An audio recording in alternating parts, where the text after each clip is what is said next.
শুনছেন talk theatre, powered by one feather entertainment. কিছু কিছু সম্পর্ক না বলা অধরাই থেকে যায়।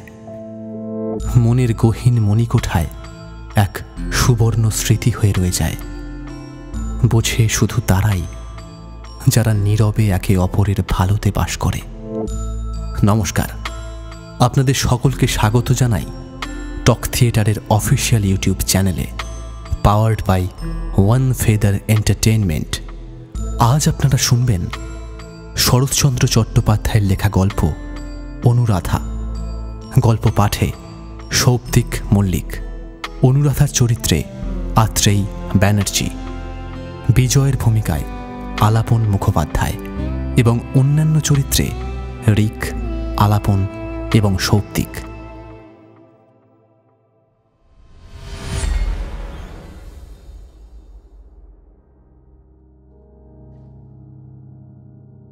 কন্যার বিবাহযোগ্য বয়সের সম্বন্ধে যত মিথ্যা চালানো যায় তারও সীমানা পেরিয়ে গেছে। বিয়ের আশাও শেষ হয়েছে। ওমা সে কি কথা থেকে আরম্ভ করে চোখ টিপে কন্যার ছেলে মেয়েদের সংখ্যা জিজ্ঞাসা করেও এখন আর কেউ রস পায় না। সমাজে এ রসিকতাও বাহুল্য হয়েছে। এমন দশা অনুরাধার। অথচ ঘটনা সে যুগের নয়, নিতান্তই আধুনিক কালের। এমন দিনেও যে কেবলমাত্র গণ পণ, ঠিকুজি কোষ্ঠী ও কুলশীলের যাচাই বাছাই করতে করতে অনুরাধার বয়স 23 পার হয়ে গেল, বর জুটল না, এ কথা সহজে বিশ্বাস হয় না। তবু ঘটনা সত্যি। আজ সকালে এই গল্পই চলছিল জমিদারের কাছারিতে। নতুন জমিদারের নাম হরিহর ঘোষাল। কলকাতাবাসী তার ছোট ছেলে বিজয় এসেছে গ্রামে। বিজয় মুখের চুরুটটা নামিয়ে রেখে জিজ্ঞাসা করল, কি বললে? গগন চাটুর্যের বোন বাড়ি ছাড়বে না? যে লোকটা খবর এনেছিল সে বললে যা বলবার ছোটবাবু এলে তাকেই বলবো। বিজয় ক্রুদ্ধ হয়ে বলল, তার আর বলার কি আছে? এর মানে তাদের বের করার জন্য আমাকে নিজেকেই যেতে হবে, লোক দিয়ে হবে না। লোকটা চুপ করে রইল। বিজয় আবার বলল, তাঁর আর বলার কিছু নেই বিনোদ, আমি কিছুই শুনব না। তবু তার জন্য আমাকেই যেতে হবে তার কাছে। তিনি নিজে এসে দুঃখ জানাতে পারবেন না, তাই তো? আমি তাও বলেছিলাম। অনুরাধা বলল, আমিও ভদ্র গেরস্থ ঘরের মেয়ে বিনোদদা, বাড়ি ছেড়ে যদি বার হতেই হয় তাকে জানিয়ে একেবারেই বার হয়ে যাব, বারবার বাইরে আসতে পারবো না। কি নাম বললে? অনুরাধা? নামের তো দেখছি ভারী চটক। তাই বুঝি এখনো অহংকার ঘোচেনি? আগে না। বিনোদ গ্রামের লোক। অনুরাধার দুর্দশার ইতিহাস সেই বলছিল, কিন্তু অনতিপূর্ব ইতিহাসেরও একটা অতিপূর্ব ইতিহাস থাকে, সেইটা বলি।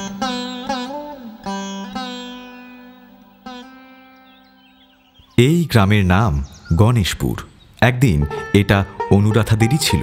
বছর 5 হলো হাত বদল হয়েছে। সম্পত্তির মুনাফা 1000-2 বেশি নয়, কিন্তু অনুরাধার বাবা অমর চাটুর্যের চাল চলন ছিল 20,000-এর মতো। অতএব ঋণের দায়ে ভদ্রাসন পর্যন্ত বিক্রি হয়ে গেল। বিক্রি হলো, কিন্তু জারি হলো না। মহাজন ভয়ে থেমে রইল। চট্টোপাধ্যায় মশাই ছিলেন যেমন বড় কুলীন, তেমনি ছিল প্রচণ্ড তাঁর জপ তপ ক্রিয়াকর্মের খ্যাতি। তলা ফুটো সংসার তরুণী অপব্যয়ের নোনা জলে কানায় কানায় পূর্ণ হল, কিন্তু ডুবল না। হিন্দু গোঁড়ামির পরিস্ফীত পালে সর্বসাধারণের ভক্তিশ্রদ্ধার ঝোড়ো হাওয়া এই নিমজ্জিত প্রায় নৌকাটিকে ঠেলতে ঠেলতে অমর চাটুর্যের আয়ুষ্কালের সীমানায় উত্তীর্ণ করে দিল। অতএব চাটুর্যের জীবদ্দশাটা এক প্রকার ভালোই কাটল। তিনি মরলেনও ঘটা করে, শ্রাদ্ধ শান্তিও নির্বাহিত হলো ঘটা করে, কিন্তু সম্পত্তির পরিসমাপ্তি ঘটল এইখানে। এতদিন নাকটুকু মাত্র ভাসিয়ে যে তরুণী কোনো মতে নিঃশ্বাস টানছিল, এইবার বাবুদের বাড়ির সমস্ত মর্যাদা নিয়ে অতলে তলাতে আর কাল বিলম্ব করল না। বাবার মৃত্যুতে পুত্র গগন পেল। এক জরাজীর্ণ বিক্রি করা পৈতৃক বাস্তুভিটা আকণ্ঠ ঋণভারগ্রস্ত গ্রাম্য সম্পত্তি গোটা কয়েক গরু, ছাগল, কুকুর, বিড়াল এবং ঘাড়ে পড়ল বাবার দ্বিতীয় পক্ষের অনুরা কন্যা অনুরাধা। এইবার পাত্র জুটল গ্রামেরই এক ভদ্র ব্যক্তি। গোটা ৫-৬ ছেলেমেয়ে ও নাতিপুতি রেখে বছর ২ হল তার স্ত্রী মরেছে। সে বিয়ে করতে চায়। অনুরাধা বলল, দাদা, কপালে তো আর রাজপুত্তর জুটল না, তুমি এখানেই আমার বিয়ে দাও। লোকটার টাকা কড়ি আছে, তবু তো দুটো খেতে পড়তে পাবো। গগন আশ্চর্য হয়ে বলল, সে কি কথা? ত্রিলোচন গাঙ্গুলির পয়সা আছে মানি, কিন্তু ওর ঠাকুর দাদা কুল ভেঙে সতীপুরের চক্রবর্তীদের ঘরে বিয়ে করেছিল, জানিস? ওদের আছে কি? আর কিছু না থাক, টাকা আছে। কুল নিয়ে উপোস করাচ্ছে, দুমুঠো ভাত ডাল পাওয়া ভালো দাদা। গগন মাথা নেড়ে বলল, না না না, সে হয় না, হবার নয়। কেন নয় বলো তো? বাবাও সব মানতেন, কিন্তু তোমার তো কোনো বালাই নেই। এখানে বলা আবশ্যক, বাবার গোঁড়ামি ছেলের মধ্যে ছিল না। মদ মাংস ও আরও একটা আনুষাঙ্গিক ব্যাপারে সে সম্পূর্ণ মোহমুক্ত পুরুষ। পত্নী বিয়োগের পরে ভিন্নপল্লীর কে একটি নীচ জাতীয় স্ত্রীলোক আজও তার অভাব মোচন করছে, এ কথা সকলেই জানে। গগন ইঙ্গিতটা বুঝল, গর্জে উঠে বলল, আমার বাজে গোঁড়ামি নেই, কিন্তু কন্যাগত কুলের শাস্ত্রাচার কি তোর জন্য জলাঞ্জলি দিয়ে 14 পুরুষ নরকে ডোবাবো? কৃষ্ণের সন্তান, স্বভাব কুলীন আমরা। যা যা, এমন নোংরা কথা আর কখনো মুখে আনিস নে। এই বলে সে রাগ করে চলে গেল। ত্রিলোচন গাঙ্গুলির প্রস্তাবটা এইখানেই চাপা পড়ল। গগন হরিহর ঘোষালকে ধরে পড়ল কুলীন ব্রাহ্মণকে ঋণ মুক্ত করতে হবে। কলকাতায় কাঠের ব্যবসায় হরিহর লাখপতি ধনী। একদিন তার মাতুলালয় ছিল এই গ্রামে। ছেলেবেলায় বাবুদের বহু সুদিন তিনি চোখে দেখেছেন। বহু কাজে কর্মে পেট ভরে লুচি মন্ডা আহার করে গিয়েছেন। টাকাটা তার পক্ষে বেশি নয়, তিনি সম্মত হলেন। চাটুজ্যেদের সমস্ত ঋণ পরিশোধ করে হরিহর গণেশপুর ক্রয় করলেন। কুণ্ডুদের বিক্রির টাকা দিয়ে ভদ্রাসন ফিরিয়ে নিলেন। কেবল মৌখিক শর্ত এই রইল যে বাইরের গোটা 2-3 ঘর কাছারির জন্য ছেড়ে দিয়ে গগন অন্দরের দিকটায় যেমন বাস করছে তেমনই করবে। তালুক খরিদ হল, কিন্তু প্রজারা মানতে চাইল না। সম্পত্তি ক্ষুদ্র, আদায় সামান্য, সুতরাং বড় রকমের কোনো ব্যবস্থা করা চলে না।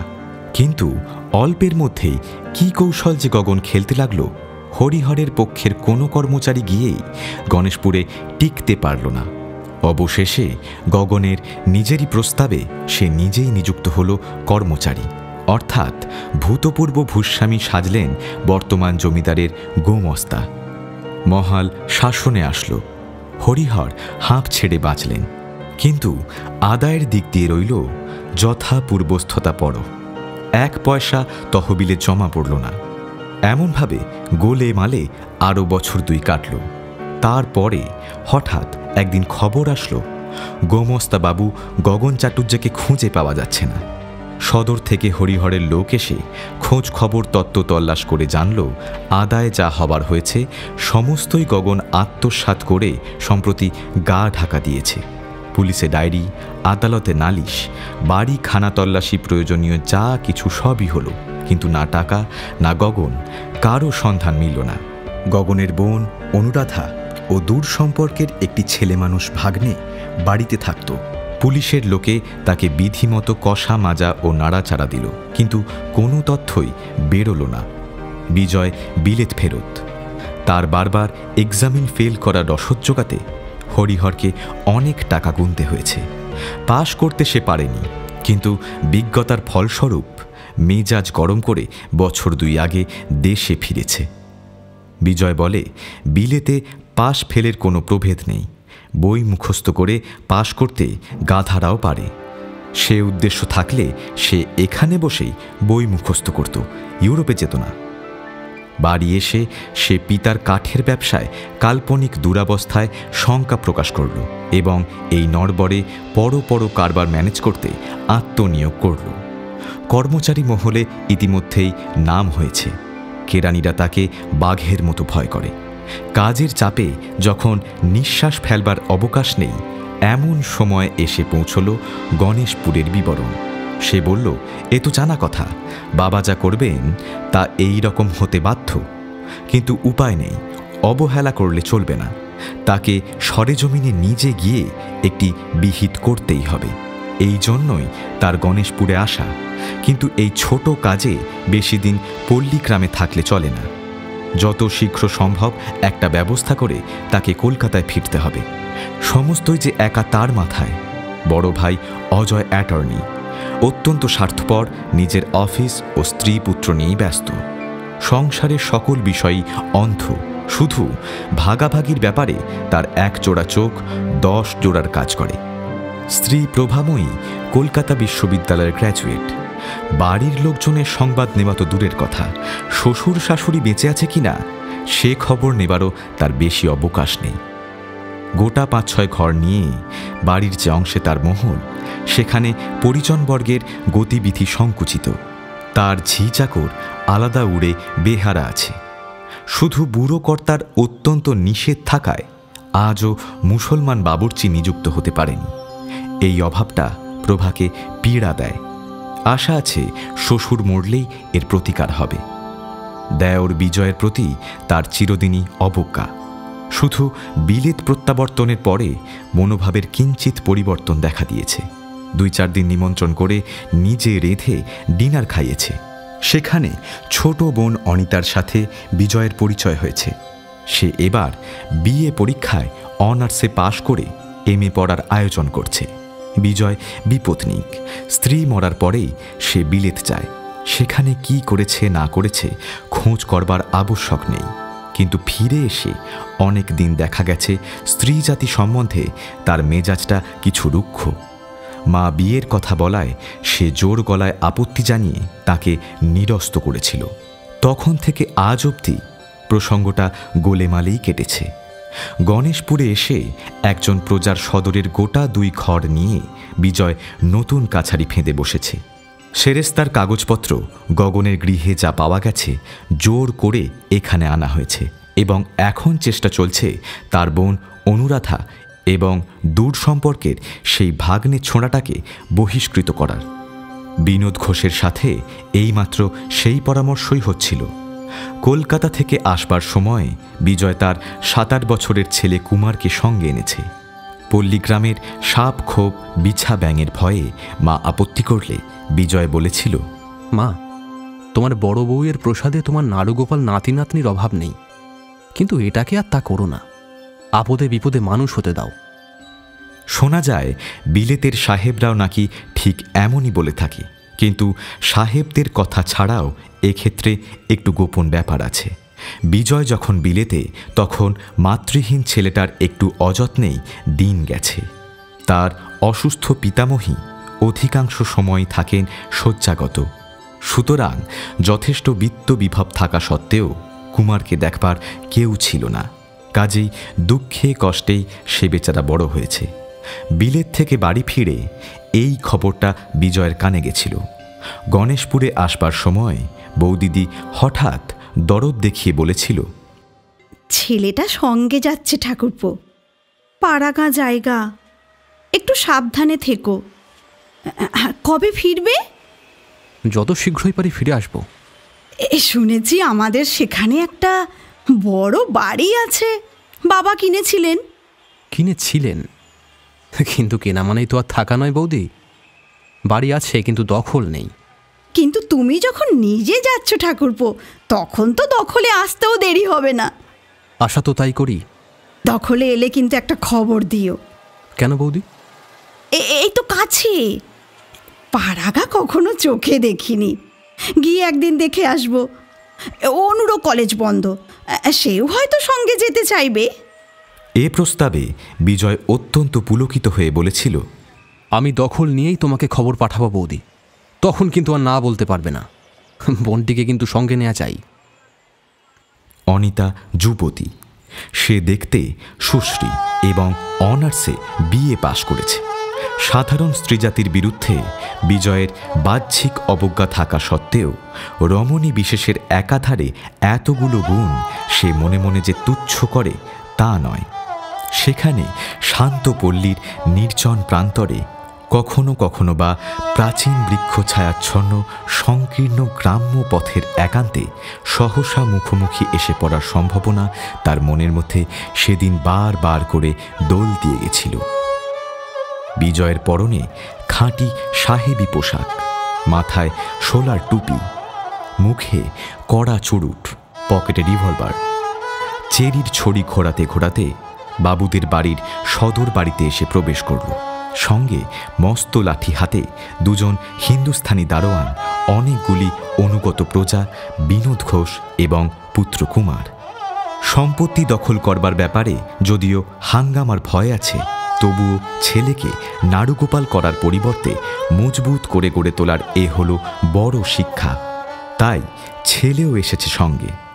বিনোদ কিন্তু বরাবর ভরসা দিয়েছে যে অনুরাধা একা স্ত্রীলোক, কোনো মতেই জোরে পারবে না। তবু রিভলভার যখন আছে তখন সঙ্গে নেওয়াই ভালো।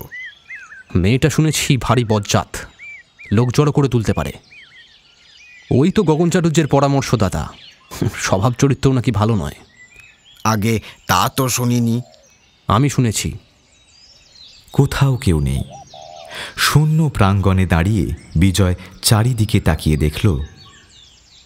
বাবুদের বাড়ি বলা যায় বটে। সামনে পুজোর দালান এখনো ভাঙেনি, কিন্তু জীর্ণতার শেষ সীমায় পৌঁছেছে। একপাশে সারি সারি বসবার ঘর ও বৈঠকখানার দশা একই। পায়রা, চড়াই ও চামচিকায় স্থায়ী আশ্রয় বানিয়েছে। দারোয়ান হাঁক দিল, কই হ্যাঁ। তার সম্ভ্রমহীন চড়া গলার চিৎকারে বিনোদ ঘোষ এবং অন্যান্য অনেকেই যেন লজ্জায় সংকুচিত হয়ে পড়ল। বিনোদ বলল, রাধু দিদিকে আমি গিয়ে খবর দিয়ে আসছি বাবু। বলে ভিতরে চলে গেল। তার কণ্ঠস্বর ও বলার ভঙ্গিতে বোঝা গেল আজও এ বাড়ির অমর্যাদা করতে তাদের বাঁধে। অনুরাধা রাঁধছিল। বিনোদ গিয়ে সবিনয়ে জানাল, দিদি, ছোটবাবু বাইরে এসেছেন। সে এই দুর্দৈব প্রত্যহই আশঙ্কা করছিল। হাত ধুয়ে উঠে দাঁড়াল। সন্তোষকে ডেকে বলল, বাইরে একটা শতরঞ্চি পেতে দিয়ে এসো বাবা, বলো গে মাসিমা আসছেন। বিনোদকে বলল, আমার বেশি দেরি হবে না।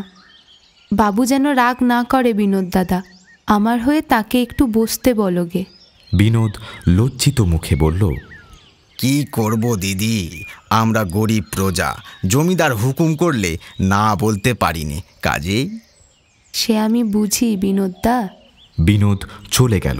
বাইরে শতরঞ্চি পাতা হলো, কিন্তু কেউ তাতে বসল না।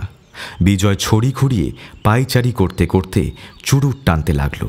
মিনিট পাঁচেক পরে সন্তোষ বাইরে এসে ইঙ্গিতে দ্বারের প্রতি তাকিয়ে সভয় বলল, মাসিমা এসেছেন। বিজয় থমকে দাঁড়াল। ভদ্রঘরের কন্যা, তাকে কি বলে সম্বোধন করা উচিত সে দ্বিধায় পড়ল। কিন্তু দৌর্বল্য প্রকাশ পেলে চলবে না। অতএব পুরুষ কণ্ঠে অন্তরালবর্তিনীর উদ্দেশ্যে বলল, এবারই আমাদের, সেটা তুমি জানো? উত্তর আসলো, জানি। তবে ছেড়ে দিচ্ছ না কেন? অনুরাধা তেমনি আড়ালে দাঁড়িয়ে বোনপোর জবানি বক্তব্য বলবার চেষ্টা করল। কিন্তু ছেলেটা চালাক চৌখস নয়। নতুন জমিদারের কড়া মেজাজের জনশ্রুতিও তার কানে পৌঁছেছে। ভয়ে ভয়ে কেবলই থতমত খেতে লাগল। একটা কথাও সুস্পষ্ট হল না। বিজয় মিনিট 5-6 ধৈর্য ধরে বোঝবার চেষ্টা করল। তারপরে হঠাৎ একটা ধমক দিয়ে উঠে বলল, তোমার মাসির বলার কিছু থাকলে সামনে এসে বলুক। নষ্ট করার মতো সময় আমার নেই। আমি বাঘ ভাল্লুক নয়, তাকে খেয়ে ফেলবো না। বাড়ি ছাড়বে না কেন সেটা আগে বলুক। অনুরাধা বাইরে আসলো না, কিন্তু কথা বলল। সন্তোষের মুখে নয়, নিজের মুখে স্পষ্ট করে বলল, বাড়ি ছাড়ার কথা ছিল না। আপনার বাবা হরিহরবাবু বলেছিলেন এর ভেতরের অংশে আমরা বাস করতে পারি। কোনো লিখিত পরিত আছে? না, নেই, কিন্তু তিনি এখনো জীবিত। তাকে জিজ্ঞাসা করলেই আপনারা জানতে পারবেন। জিজ্ঞাসা করার গরজ আমার নেই। এই যদি শর্ত হয় তবে লিখে নাওনি কেন? দাদা বোধহয় প্রয়োজন মনে করেননি। তার মুখের কথার চেয়ে লিখে নেওয়া বড় হবে এ হয়তো দাদার মনে হয়নি। এ কথার সঙ্গত উত্তর বিজয় খুঁজে পেল না, চুপ করে রইল। কিন্তু পরক্ষণেই ভিতর থেকে জবাব আসলো। কিন্তু দাদা নিজের শর্ত ভঙ্গ করায় এখন সকল শর্তই ভেঙে গেছে। এ বাড়িতে থাকবার অধিকার আর আমাদের নেই। কিন্তু আমি একা স্ত্রীলোক, আর এই অনাথ ছেলেটি, ওর মা বাপ নেই, আমি একাই মানুষ করছি। আমাদের এই দুর্দশায় দয়া করে দুদিন থাকতে না দিলে একা হঠাৎ কোথায় যাই এই আমার ভাবনা। এই জবাব কি আমার দেবার? তোমার দাদা কোথায়? আমি জানি না তিনি কোথায়, কিন্তু আপনার সঙ্গে যে এতদিন দেখা করতে পারিনি সে শুধু এই ভয়ে পাছে আপনি যদি বিরক্ত হন। এই বলে কিছুক্ষণ নীরব থেকে বোধ করি সে নিজেকে সামলে নিল। তারপর বলল, আপনি মনিব, আপনার কাছে কিছুই লুকোবো না। অকপটে আমাদের বিপদের কথা জানালুম, নইলে একটা দিনও জোর করে এ বাড়িতে বাস করার দাবি আমি করিনি। এই কটা দিন বাদে আমরা নিজেই চলে যাব। তার কণ্ঠস্বরে বাইরে থেকেও বোঝা গেল মেয়েটির চোখ দিয়ে জল পড়ছে। বিজয় দুঃখিত হলো, মনে মনে খুশিও হলো। সে ভেবেছিল বেদখল করতে না জানি কত সময় ও কত হাঙ্গামায় পোহাতে হবে, কিন্তু কিছুই হলো না। সে অশ্রুজলে শুধু দয়া ভিক্ষা চাইল।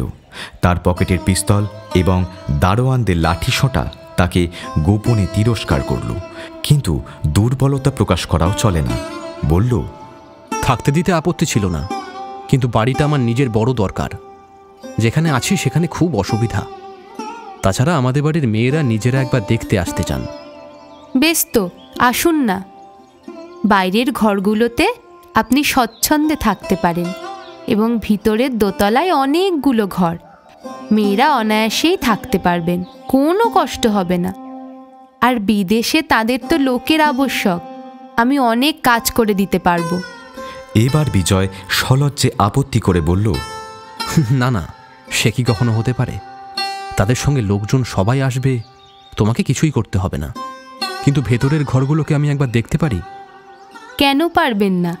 এ তো আপনারই বাড়ি, আসুন। ভিতরে ঢুকে বিজয় পলকের জন্য তার সমস্ত মুখখানি দেখতে পেল। মাথায় কাপড় আছে, কিন্তু ঘোমটায় ঢাকা নয়। পরনে একখানি আধ ময়লা ৮ পৌড়ে কাপড়। গায়ে গয়না নেই, শুধু দুহাতে কয়েক গাছি সোনার চুড়ি সাবেক কালের। আড়াল থেকে তার অশ্রু ভরা কণ্ঠস্বর বিজয়ের কানে বড় মধুর ঠেকছিল। ভেবেছিল মানুষটিও হয়তো এমনই হবে। বিশেষত দরিদ্র হলেও সে তো বড় ঘরের মেয়ে, কিন্তু দেখতে পেল তার প্রত্যাশার সঙ্গে কিছুই মিলল না। রং ফর্সা নয়, মাজা শ্যাম, বরঞ্চ একটু কালোর দিকেই। সাধারণ পল্লীগ্রামের আরও ৫ জন মেয়েকে যেমন দেখতে তেমনই। শরীর কৃশ, কিন্তু বেশ দৃঢ় বলেই মনে হয়। শুয়ে বসে আলস্যে দিন কাটে না, তাতে সন্দেহ নেই। শুধু বিশেষত্ব চোখে পড়ল ললাটে একেবারে আশ্চর্য নিখুঁত গঠন। বিনোদদা, তুমি বরং বাবুকে সব দেখিয়ে আনো, আমি রান্নাঘরে আছি। তুমি সঙ্গে যাবে না রাধু দিদি? না। উপরে উঠে বিজয় ঘুরে ঘুরে সমস্ত দেখল। ঘর অনেকগুলি, সাবেক কালের অনেক আসবাব এখনো ঘরে ঘরে। কিছু ভেঙেছে, কিছু ভাঙার পথে। এখন তাদের মূল্য সামান্যই, কিন্তু একদিন ছিল। সদর বাড়ির মতো এই ঘরগুলিও জরাজীর্ণ, হাড় পাঁচড়া বার করা। দারিদ্র্যের দাগ সকল বস্তুতেই গাঢ় হয়ে পড়েছে। বিজয় নিচে নেমে আসলে অনুরাধা রান্নাঘরের দ্বারের কাছে এসে দাঁড়ালো। দরিদ্র ও দুর্দশাপন্ন হলেও ভদ্রঘরের মেয়ে। এবার তুমি বলে সম্বোধন করতে বিজয়ের লজ্জা করল। বলল, আপনি কতদিন এ বাড়িতে থাকতে চান? ঠিক করে তো এখনই বলতে পারি নে, যে কটা দিন দয়া করে আপনি থাকতে দেন। দিন কয়েক থাকতে দিতে পারি, কিন্তু তার বেশি পারবো না। তখন কোথায় যাবেন? সেই চিন্তাই তো দিনরাত করি।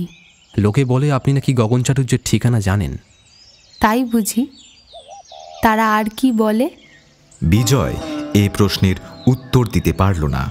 অনুরাধা বলল, জানি নে, তা আপনাকে আগেই বলেছি, কিন্তু জানলেও নিজের ভাইকে ধরিয়ে দেব এই কি আপনি আদেশ করেন? তার কণ্ঠস্বরে তিরস্কার মাখানো। বিজয় ভারী অপ্রতিভ হল। বুঝল আভিজাত্যের চিহ্ন এর মন থেকে এখনো বিলুপ্ত হয়নি। বলল, না, সে কাজ আমি আপনাকে করতে বলবো না। যদি পারি নিজেই খুঁজে বার করব, তাকে পালাতে দেব না। কিন্তু এতকাল ধরে সে যে আমাদের এই সর্বনাশ করছিল, এও কি আপনি জানতে পারেননি বলতে চান? কোনো উত্তর আসলো না। বিজয় বলতে লাগল, সংসারে কৃতজ্ঞতা বলে তো একটা কথা আছে। নিজের ভাইকে একটু সুপরামর্শ কোনোদিন দিতে পারেননি? আমার বাবা নিতান্ত নিরীহ মানুষ। আপনাদের বংশের প্রতি তার অত্যন্ত মমতা, বিশ্বাসও ছিল তেমনই বড়। তাই গগনকেই দিয়েছিলেন সব সঁপে। এ কি তারই প্রতিফল? কিন্তু নিশ্চিত জানবেন, আমি এদেশে থাকলে কখনো এমন ঘটতে পারত না। অনুরাধা নীরব। কোনো কথারই জবাব পেল না দেখে বিজয় মনে মনে আবার উষ্ণ হয়ে উঠল। তার যেটুকু করুণা জন্মেছিল সমস্তই উবে গেল। কঠিন হয়ে বলল, সবাই জানে আমি অত্যন্ত কড়া মানুষ, বাজে দয়া মায়া করি না। দোষ করে আমার হাত থেকে কেউ রেহাই পায় না। দাদার সঙ্গে দেখা হলে এইটুকু অন্তত তাকে জানিয়ে রাখবেন। অনুরাধা তেমনই মৌন হয়ে রইল। বিজয় বলল, আজ সমস্ত বাড়িটা আমি দখল নিলাম। বাইরের ঘরগুলো পরিষ্কার হলে 2 দিন পরে এখানে চলে আসব। মেয়েরা আসবেন তারপরে। আপনি নিচের একটা ঘরে থাকুন, যে কদিন না যেতে পারেন, কিন্তু কোনো জিনিসপত্র সরাবার চেষ্টা করবেন না। কুমার বলল, বাবা, তেষ্টা পেয়েছে, আমি জল খাবো। এখানে জল পাবো কোথায়? অনুরাধা হাত নেড়ে ইশারায় তাকে কাছে ডাকল।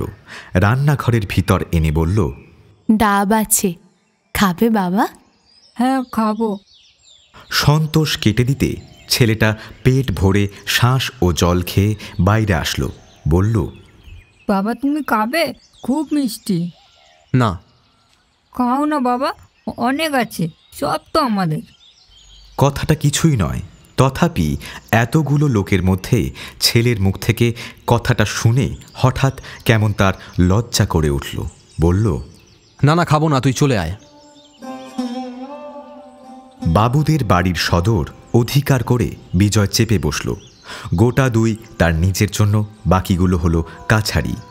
বিনোদ ঘোষ কোনো এক সময় জমিদারি সেরেস্তায় চাকরি করেছিল। সেই সুপারিশে নিযুক্ত হলো নতুন গোমস্তা। কিন্তু ঝঞ্ঝাট মিটল না। প্রধান কারণ, গগন চাটুজ্জে টাকা আদায় করে হাতে হাতে রসিদ লিখে দেওয়া অপমানকর জ্ঞান করত। যেহেতু তাতে অবিশ্বাসের গন্ধ আছে, সেটা চাটুজ্জে বংশের অগৌরব। সুতরাং তার অন্তর্ধানের পরে প্রজারা বিপদে পড়েছে। মৌখিক সাক্ষ্য প্রমাণ নিয়ে নিত্যই হাজির হচ্ছে, কান্নাকাটি করছে। কে কত দিয়েছে, কত বাকি রেখেছে নিরূপণ করা একটা কষ্টসাধ্য জটিল ব্যাপার হয়ে উঠেছে। বিজয় যত শীঘ্র কলকাতায় ফিরবে মনে করেছিল, তা হলো না। 1 দিন 2 দিন করে 10-12 দিন কেটে গেল। এদিকে ছেলেটা হয়েছে সন্তোষের বন্ধু, বয়সে 3-4 বছরের ছোট। সামাজিক ও সাংসারিক ব্যবধানও অত্যন্ত বৃহৎ, কিন্তু অন্য সঙ্গীর অভাবে সে মিশে গেছে তার সঙ্গে। তারই সঙ্গে থাকে বাড়ির ভিতরে, ঘুরে বেড়ায় বাগানে বাগানে, নদীর ধারে কাঁচা আম কুড়িয়ে পাখির বাসা খোঁজে, খায় অধিকাংশ সময় সন্তোষের মাসির কাছে। ডাকে তার দেখা দেখি মাসিমা বলেই। বাইরে টাকা কড়ি হিসাবপত্র নিয়ে বিজয় বিব্রত। সকল সময়ে ছেলের খোঁজ করতে পারে না। যখন পারে তখন তার আর দেখা মেলে না। হঠাৎ কোনোদিন হয়তো বকাঝকা করে রাগ করে কাছে বসিয়ে রাখে, কিন্তু ছাড়া পেলেই ছেলেটা দৌড় মারে মাসিমার রান্নাঘরে। সন্তোষের পাশে বসে দুপুরবেলা ভাত খায়। বিকালে তার সঙ্গে ভাগাভাগি করে রুটি ও নারকেল নাড়ু খায়। সেদিন বিকালে লোকজন তখনও কেউ এসে পৌঁছায়নি। বিজয় চা খেয়ে চুরুট ধরিয়ে ভাবল নদীর ধারটা খানিক ঘুরে আসে। হঠাৎ মনে পড়ল সমস্ত দিন ছেলেটার দেখা নেই। পুরনো চাকরটা দাঁড়িয়েছিল, জিজ্ঞাসা করল, কুমার কোথায় রে? সে ইঙ্গিতে দেখিয়ে দিল, বাড়ির মধ্যে। ভাত খেয়েছিল? না। জোর করে ধরে এনে খাওয়াসনি কেন? এখানে খেতে চায় না, রাগ করে ছড়িয়ে ফেলে দেয়। কাল থেকে আমার সঙ্গে ওর খাবার জায়গা করে দিস। এই বলে কি যেন ভেবে আর সে বেড়াতে গেল না, সোজা ভিতরে গিয়ে প্রবেশ করল। সুদীর্ঘ প্রাঙ্গণের অপর প্রান্ত থেকে পুত্রের কণ্ঠস্বর কানে গেল। মাসিমা, আর একখানা রুটি আর দুটো নারকেল নাড়ু শিগগির। যাকে আদেশ করা হলো সে বলল, নেবে আয় না বাবা, তোদের মতো আমি কি গাছে উঠতে পারি? পারবে মাসিমা, কিছু শক্ত নয়। এই মোটা ডালটায় পা দিয়ে ওই ছোট ডালটা ধরে এক টান দিলেই উঠে পড়বে। বিজয় কাছে এসে দাঁড়ালো। রান্নাঘরের সামনে একটা বড় আম গাছ, তার দুদিকের দুই মোটা ডালে বসে কুমার ও বন্ধু সন্তোষ পা ঝুলিয়ে গুঁড়িতে ঠেস দিয়ে উভয়ের ভোজন কার্য চলছে। তাকে দেখে দুজনেই ত্রস্ত হয়ে উঠল। অনুরাধা রান্নাঘরের দ্বারের অন্তরালে সরে দাঁড়ালো। বিজয় জিজ্ঞাসা করল, ওই কি ওদের খাবার জায়গা নাকি? কেউ উত্তর দিল না। বিজয় অন্তরালবর্তিনীকে উদ্দেশ্য করে বলল, আপনার উপরে দেখছি ও খুব অত্যাচার করছে। এবার অনুরাধা মৃদু কণ্ঠে জবাব দিল, বলল, হ্যাঁ, ওই আর কি। তবু তো আশকারাও কম দিচ্ছেন না। কেন দিচ্ছেন? না দিলে আরো বেশি উপদ্রব করবে সেই ভয়ে। কিন্তু বাড়িতে তো এরকম উৎপাত করে না শুনেছি। হয়তো করে না, ওর মা নেই, ঠাকুমা প্রায়ই শয্যাগত থাকেন, বাপ থাকেন বাইরে কাজকর্ম নিয়ে, উৎপাত আর কার ওপর করবে? বিজয় এটা জানে না তা নয়, তবুও ছেলেটার যে মা নেই এই কথাটা পরের মুখে শুনে তার ক্লেশ বোধ হলো। বলল, আপনি দেখছি অনেক বিষয় জানেন। কে বলল আপনাকে? কুমার? অনুরাধা ধীরে ধীরে বলল, বলবার বয়স ওর হয়নি, তবু ওর মুখ থেকেই শুনতে পাই। দুপুরবেলা রোদ্দুরে ওদের আমি বেরোতে দিইনি, তবু ফাঁকি দিয়ে পালায়। যেদিন পারে না আমার কাছে শুয়ে বাড়ির গপ্প করে। বিজয় তার মুখ দেখতে পেল না, কিন্তু সেই প্রথম দিনটির মতো আজও সেই কণ্ঠস্বর বড়ই মধুর লাগল। তাই বলার জন্য নয়, কেবল শোনার জন্যই বলল, এবার বাড়ি ফিরে গিয়ে ওর মুশকিল হবে। কেন? তার কারণ উপদ্রব জিনিসটা হলো নেশার মতো। না পেলে কষ্ট হয়, শরীর আই ঠাঁই করে। কিন্তু সেখানেও নেশার খোরাক জোগাবে কে? দুদিন পরেই তো পালাই পালাই করবে। অনুরাধা আস্তে আস্তে বলল, না না, ভুলে যাবে। কুমার, নেমে এসো বাবা, রুটি নিয়ে যাও। কুমার বাটি হাতে করে নেমে আসলো এবং মাসির হাত থেকে আরও কয়েকটা রুটি ও নারকেল নাড়ু নিয়ে তাঁরই গা ঘেঁষে দাঁড়িয়ে আহার করতে লাগলো। গাছে উঠল না। বিজয় তাকিয়ে দেখল, সেগুলি তাদের ধনী গৃহের তুলনায় পদগৌরবে যেমনই হীন হোক, সত্যিকারের মর্যাদায় কিছুমাত্র খাটো নয়। কেন যে ছেলেটা মাসির রান্নাঘরের প্রতি এত আসক্ত, বিজয় তার কারণ বুঝল। সে ভেবে এসেছিল কুমারের লুব্ধতায় তার অহেতুক ও অতিরিক্ত ব্যয়ের কথা তুলে প্রচলিত শিষ্টবাক্যে পুত্রের জন্য সংকোচ প্রকাশ করবে, এবং করতেও যাচ্ছিল, কিন্তু বাধা পড়ল। কুমার বলল, মাসিমা, কালকের মতন চন্দ্রপুলি করতে আজও যে তোমাকে বলেছিলাম, করনি কেন? ভারী অন্যায় হয়ে গেছে বাবা, সাবধান হইনি। সমস্ত দুধ বেড়ালে উল্টে ফেলে দিয়েছে। কাল আর এমন হবে না। কোন বিড়ালটা বলো তো? সাদাটা?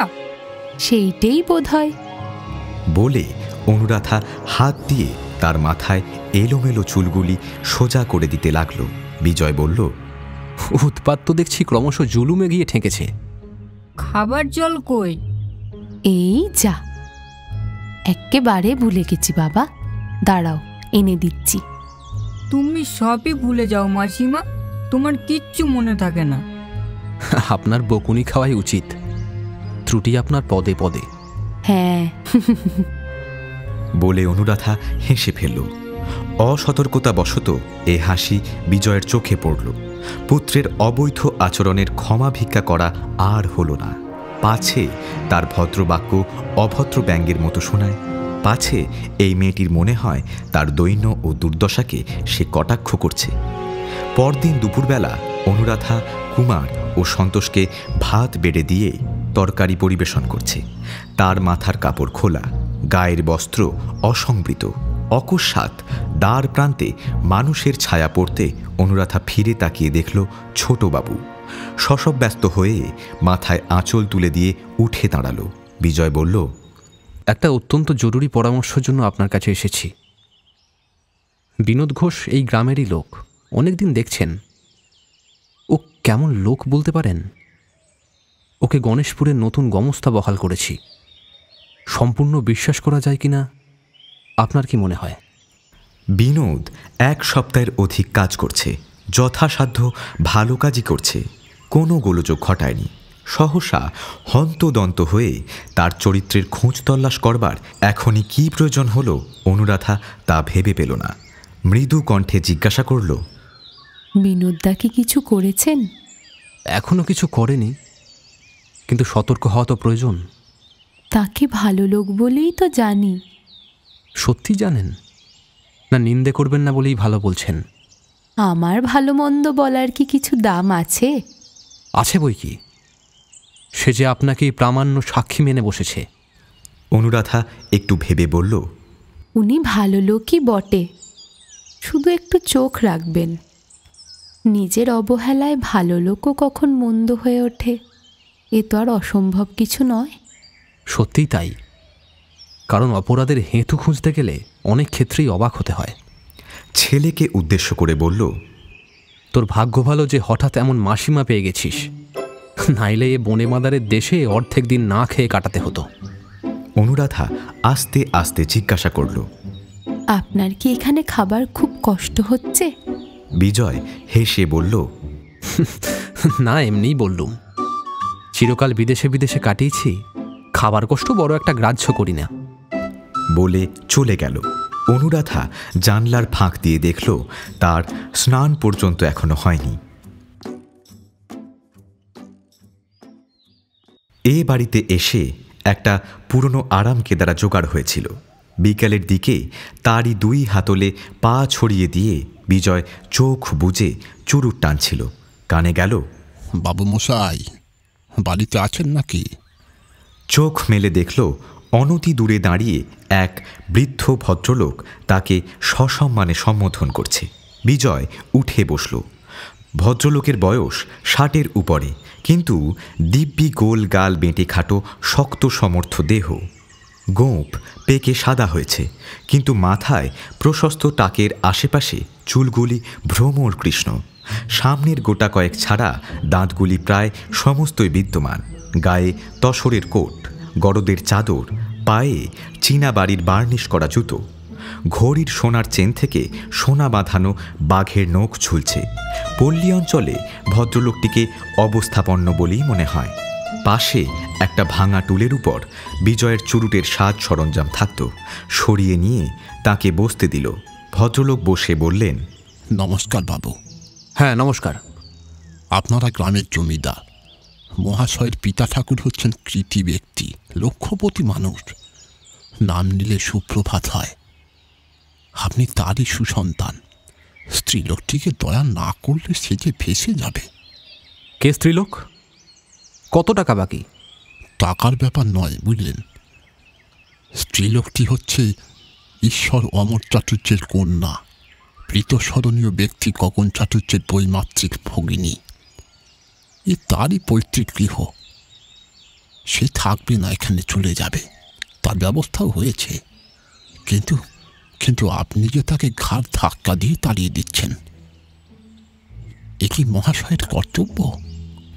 এই অশিক্ষিত বৃদ্ধের প্রতি ক্রোধ করা চলে না। বিজয় মনে মনে বুঝল, কিন্তু কথা বলার ধরনে বুঝিয়ে দিল।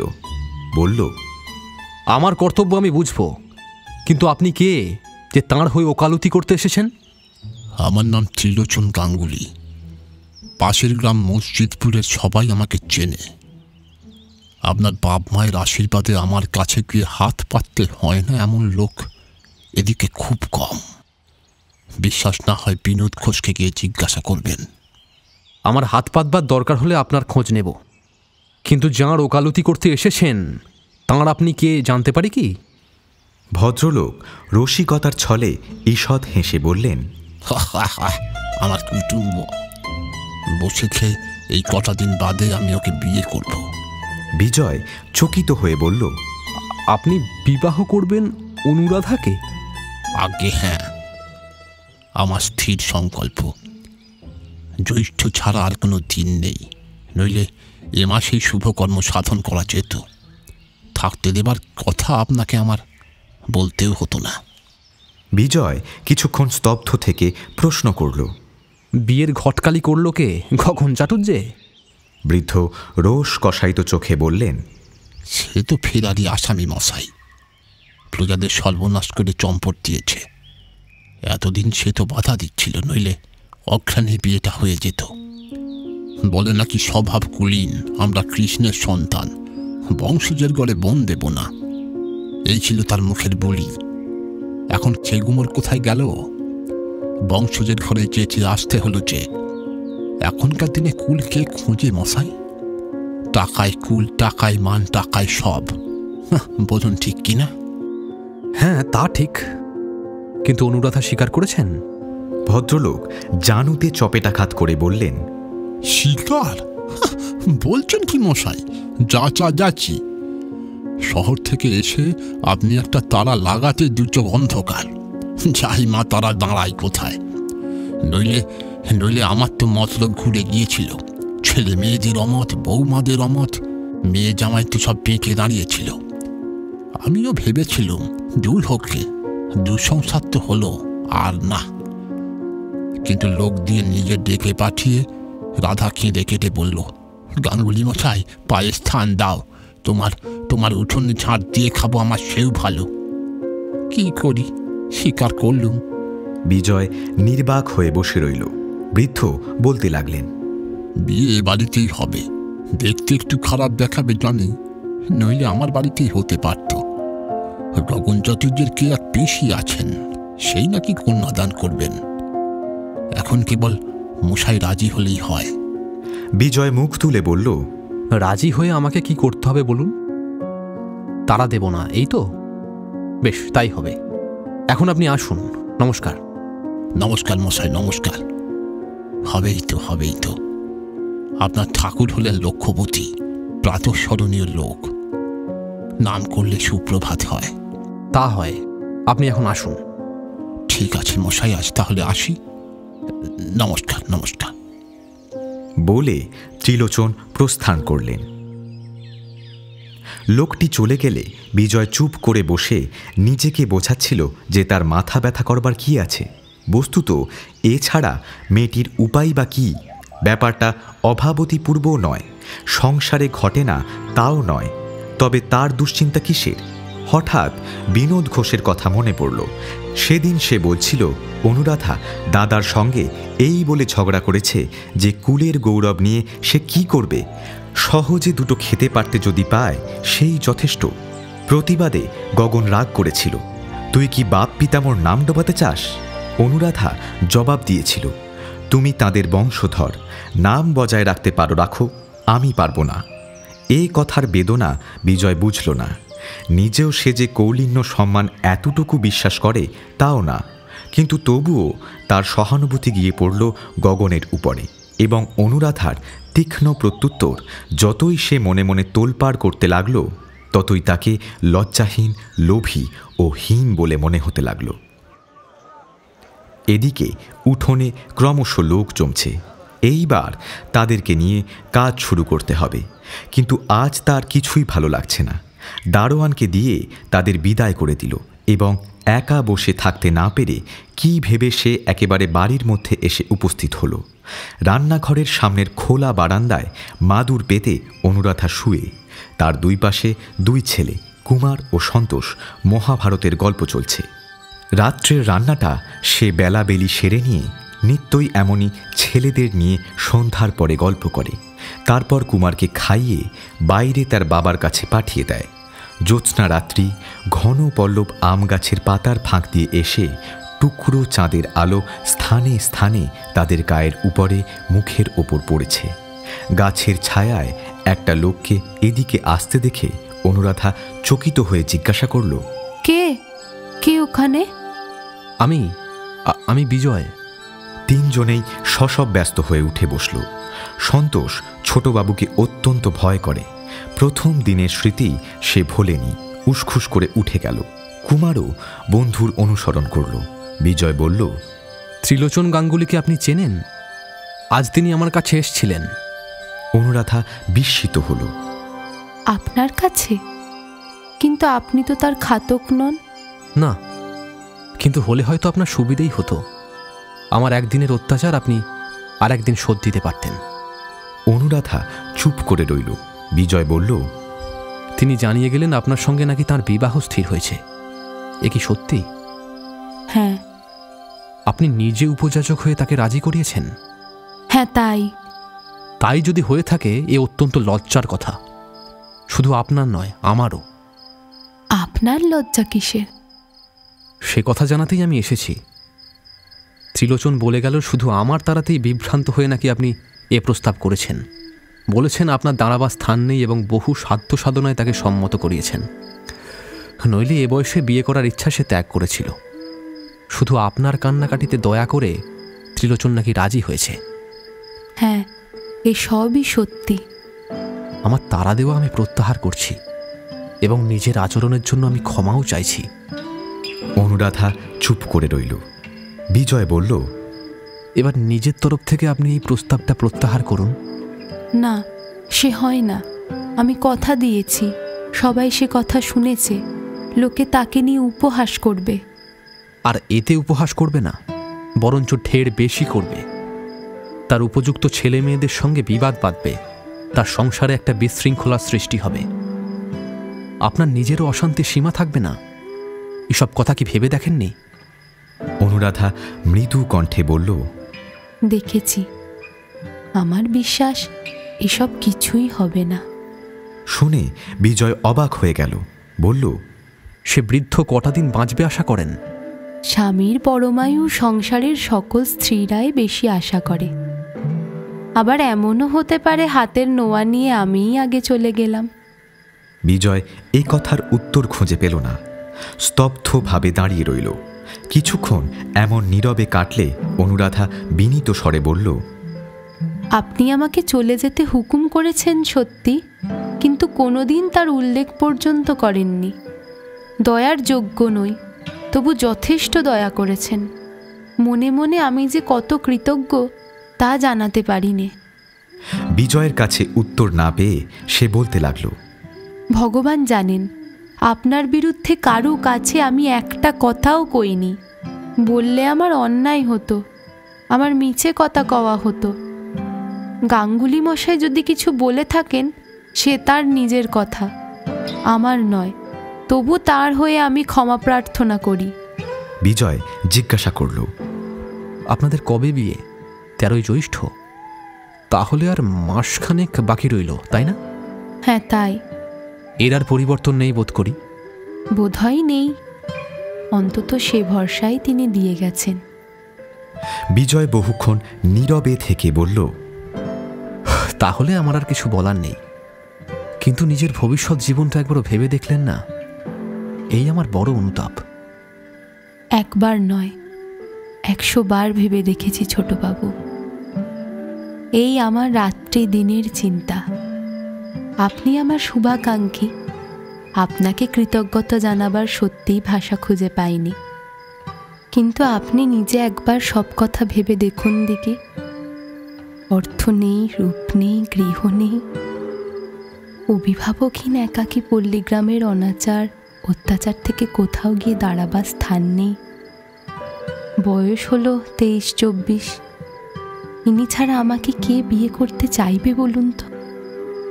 তখন অন্যের জন্য কার কাছে গিয়ে হাত পেতে দাঁড়াবো? শুনে আপনারই বা কি মনে হবে? এ সবই সত্যি, প্রতিবাদে কিছুই বলবার নেই। মিনিট 2-3 নিরুত্তরে দাঁড়িয়ে বিজয় গভীর অনুতাপের সাথে বলল, এ সময় আপনার কি আমি কোনো উপকারই করতে পারি না? পারলে খুশি হব। আপনি আমার অনেক উপকার করেছেন, যা কেউ করতো না। আপনার আশ্রয়ে আমি নির্ভয়ে আছি। ছেলে দুটি আমার চন্দ্র সূর্যি, এই আমার ঢের।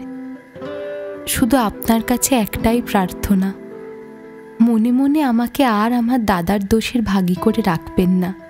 আমি জেনে কোনো অপরাধ করিনি। সে আমি জানতে পেরেছি, আপনাকে বলতে হবে না।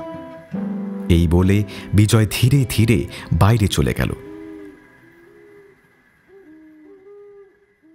কলকাতা থেকে কিছু তরিতরকারি ও ফলমূল মিষ্টান্ন এসেছিল। বিজয় চাকরকে দিয়ে ঝুড়িটা আনিয়ে রান্নাঘরের সামনে নামিয়ে রেখে বলল, আপনি কি ঘরে আছেন? ভিতর থেকে মৃদু কণ্ঠে সাড়া আসলো, আছি। বড় মুশকিল হয়েছে আপনাকে ডাকার। আমাদের সমাজে হলে মিস চ্যাটার্জি কিংবা মিস অনুরাধা বলে অনায়াসেই ডাকা চলত, কিন্তু এখানে তা তো অচল।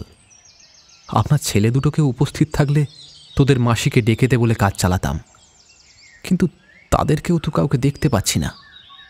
কি বলে ডাকি বলুন তো? অনুরাধা দ্বারের কাছে এসে বলল, আপনি মনি, আমাকে রাধা বলে ডাকবেন। ডাকতে আপত্তি নেই, কিন্তু সেটা মণিবানা সত্যের জোরে নয়। দায়িত্ব ছিল গগন চাটুর্যের, কিন্তু সে গা ঢাকা দিল। মণি বলে আপনিই বা মানতে যাবেন কেন? আপনার গরজ কিসের? ভিতর থেকে শুধু শোনা গেল, ও কথা বলবেন না, আপনি মনিব বই কি। সে দাবি করি নে, কিন্তু বয়সের দাবি করি। আমি অনেক বড়, নাম ধরে ডাকলে যেন রাগ করবেন না।